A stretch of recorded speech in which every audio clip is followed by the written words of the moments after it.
안녕하십니까. 대화소설이자 자전 장편소설 세번의 운명 시리즈 6권과 개정판 시리즈 8권 저자 소설가 출봉 정황함입니다. 이제 다음번 37번째 강의를 끝으로 종강한 것은 여러분이 적극적인 격려와 성원 덕분이라고 생각합니다. 오늘은 쉬운 소설 쓰기 제6장 어조, 어법, 상징. 상징에는 이미저리와 이미지가 있는데 중에서 상징에 대해서 강의하겠습니다. 상징은 추상적인 사실이나 생각, 느낌 등에서 대표성을 띈 기호나 구체적인 사물로 나타내는 것을 말합니다. 작가는 소설, 시, 수필이나 다른 장르의 작품을 쓰더라도 서술문의 어의 선택에서 속어나 사투리, 비의 속어를 사용하지 말고 표준어를 원칙으로 삼아야 합니다. 작품의 분위기나 상황에 맞도록 품위가 있고 적조 높은 고급 어휘를 선택하면 문장이 훨씬 더 세련된 느낌을 줍니다. 상징은 어조나 어법과 마찬가지로 좋은 문장을 만드는 중요한 요소이며 기법입니다.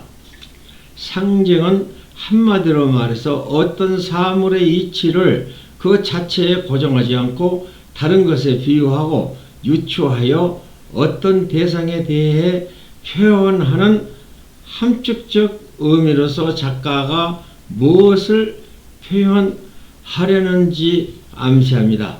상징은 행동, 개념, 물체 등을 그와 유사한 성질을 가지고 있는 다른 대상으로 대체하여 문장의 원관념과 보조관념이 유기적으로 결합해서 새로운 하나의 의미를 나타냅니다.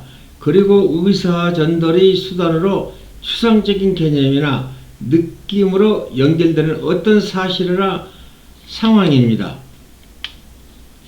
상황은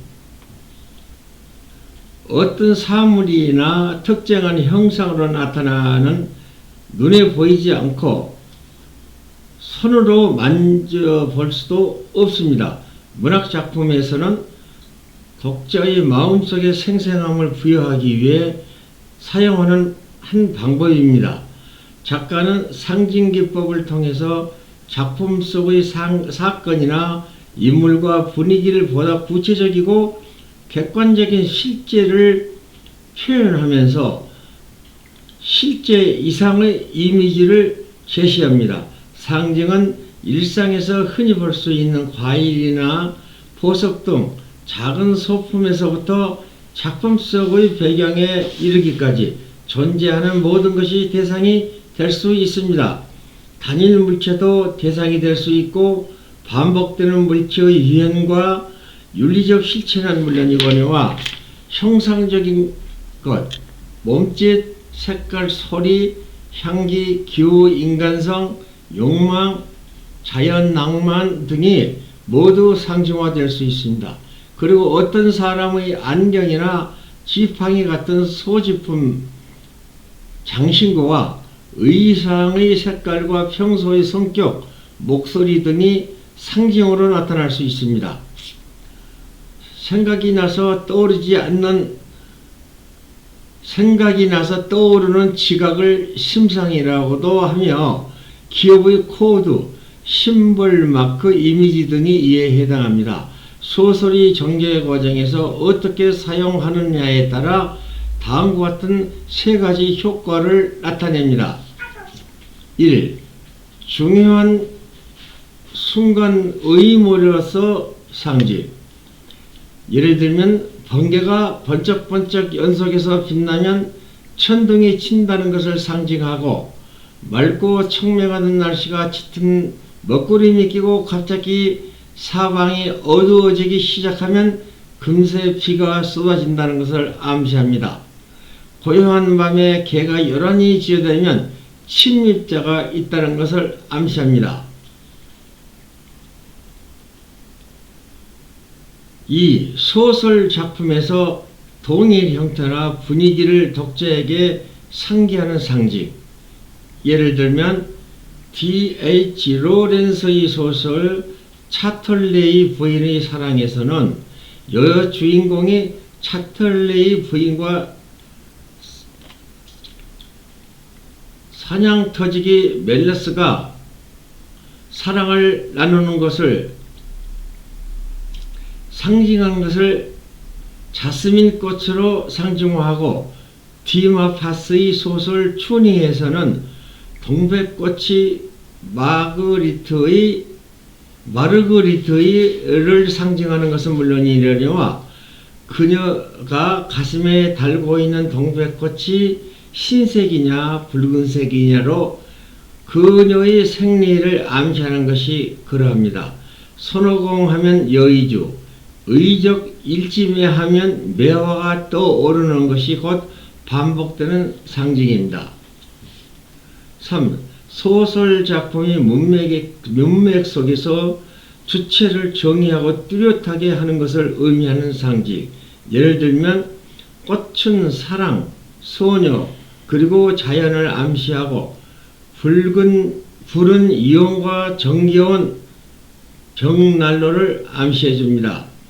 또한 명작 주홍글씨에서 철은 엄격한 청교도의 도덕적 규범을 상징합니다. 성경책과 묵주, 십자가 같은 것은 종교를 상징하고 군인을 상징하고, 가격이 비싼 자가용 승용차는 부를 상징합니다. 이미저리와 이미지. 작가는 좋은 문장을 만들려면 어조, 어법 상징인 이미지와 이미저리를 터득해야 합니다.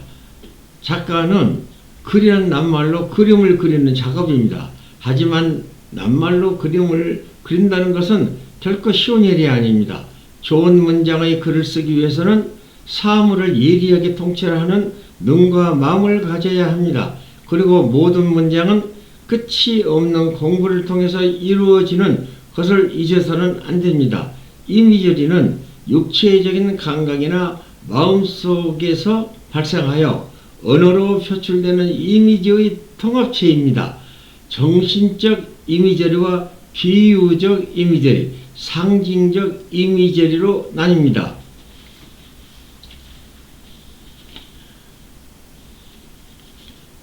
이미저리는 한마디로 말해서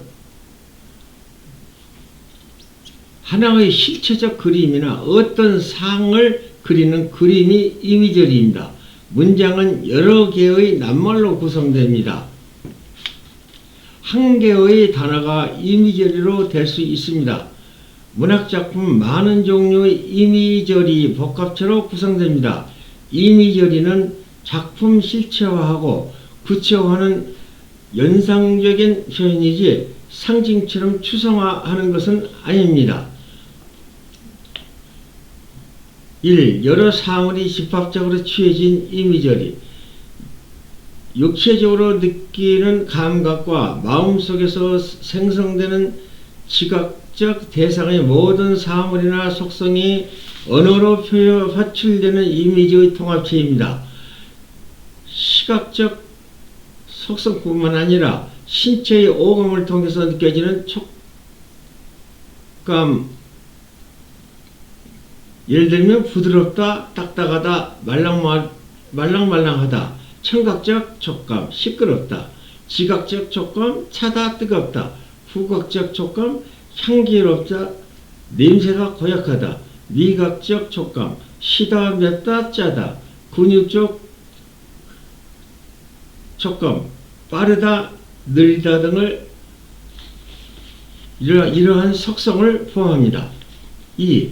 좁은 의미의 시각적 대상 이미저리. 사건이나 어떤 장면이 생생하고 특수화된 묘사만을 좁은 의미의 시각적 대상 이미저리라고 합니다. 3. 비유적 언어인 은유나 직유의 보조관용. 직유. 직유는 A와 B의 관계를 표현하는 것으로서 두 개의 사물로 이루어지는 것을 말합니다. 처럼, 같이, 인듯, 인양 등과 같은 연결어를 사용하여 원관념과 보조관념을 비교하는 것입니다. 지규는 예를 들면 그 여자는 장미처럼 아름답다 할 때처럼, 그 여자의 눈동자는 호수처럼 막다해서처럼, 그 여자의 살결은 벼곡처럼 희다해서처럼, 그는 거북이처럼 느리다해서처럼, 그 여자는 우렁각시처럼 착하다해서처럼, 그 여자가 잠들어 있는 모습은 천사같이 아름답다해서 같이, 그들은 오래된 친구인 듯 다정했다 해서 듯, 그 여자는 마치 자기가 공주인양 착각하고 있었다 해서 인양 등을 말할 수 있습니다. 은유, A는 B와의 관계로서 조명적이고 장식적인 표현입니다. 더 뚜렷한 형태인데 비교가 암시적이기 때문에 그 진술은 통일을 주장하는 듯이 보이기도 합니다. 즉 은유는 A와 B의 상호간의 어떤 유사성을 토대로 그 의미를 전달하는 표현을 말합니다. 예를 들면 그 여자의 행복이 곧 나의 행복이다 해서 행복, 고속도로는 국토의 동맥이고 나는 그 여자의 희망이다 해서 동맥이나 희망, 시간은 돈이요 금면은 성공의 자산이다 해서 돈이나 자산, 고향은 어머니의 품이다 해서 어머니 등이 은유라고 말할 수가 있습니다. 4. 이미저리의 세 가지 유형. 문자적 이미저리. 문자적 이미저리는 상세한 사실에 대한 독자의 요구와 사물의 외양, 소리, 냄새 등을 알리는 욕망을 충족시키는 데에 있습니다. 등장인물, 장소, 시간, 사물, 행동에 있어서 그들의 관계를 취급하기 때문에 반복될 수도 있습니다. 예를 들면 다우는 청계천 다리를 건넜다. 종로 사가 방향으로 걸어가다가 구수한 된장국 냄새가 나는 세탁소 안을 들여다보았다. 또래로 보이는 아이가 흰 쌀밥을 먹고 있어서 발걸음을 멈췄다. 그 아이의 숟가락이 움직이는 방향에 따라 눈동자가 따라갔다. 입안에 고인 침이 쉴 수 없이 목구멍으로 넘어갔다. 소설가 철봉 정항암의 대하소설이자 자전장편소설 세분의 운명 시리즈 6권과 개정판 시리즈 8권 중 제1권 질경이 꽃 피는 날에서 서울 나들이를 인용한 글입니다. 구수한 냄새가 문자적 이미저리입니다. 반복적 이미저리. 문자적 이미저리가 빈번하게 나타난다면 소설 전체의 구성에 부가적인 역할을 하게 됩니다. 이때의 이미저리를 반복적 이미저리라고 합니다. 예를 들면 다우는 청계천 다리를 건넜다. 종로 사가 방향으로 걸어가다가 구수한 된장국 냄새가 나는 세탁소 안을 들여다봤다. 또래로 보이는 아이가 흰 쌀밥을 먹고 있어서 발걸음을 멈췄다. 그 아이의 숟가락이 움직이는 방향에 따라 눈동자가 따라갔다. 입안에 고인 침이 쉴 수 없이 목구멍으로 넘어갔다. 흰 쌀밥을 반 그릇도 더 남긴 채 숟가락을 놓았다. 숭늉을 마셨다. 다우는 갑자기 세탁소 안으로 뛰어가고 싶은 충동이 일어났다. 그 아이가 먹다가 남긴 흰 쌀밥을 먹게 해달라고 사정이라도 하고 싶었다. 하지만 그러면 안 된다고 머리를 내저으면서 어금니를 지그시 깨물었다. 소설가 철봉 정항암 대하소설이자 자전장편소설 세번의 운명 시리즈 6권과 개정판 시리즈 8권 중 제1권 질경이 꽃 피는 날에서 서울 나들이를 인용한 글입니다. 흰쌀밥이라는 단어로 형성된 반복적 이미저리의 문장입니다. 시 비유적 이미저리. 어떤 이미지가 글자나 그대로의 문자적 의미보다는 다른 의미로 이해될 때 그것을 비유적 이미저리라고 합니다. 예를 들면 그 여자에 대한 나의 원망은 외나무 다리에서 만난 칠전수 원수와 같다 라고 묘사한다면 같다는 바로 비유적 이미저리입니다. 이미지는 어떤 사물이나 떠오르는 직관적 인상이나 어떤 사람에게서 받은 인상을 말합니다.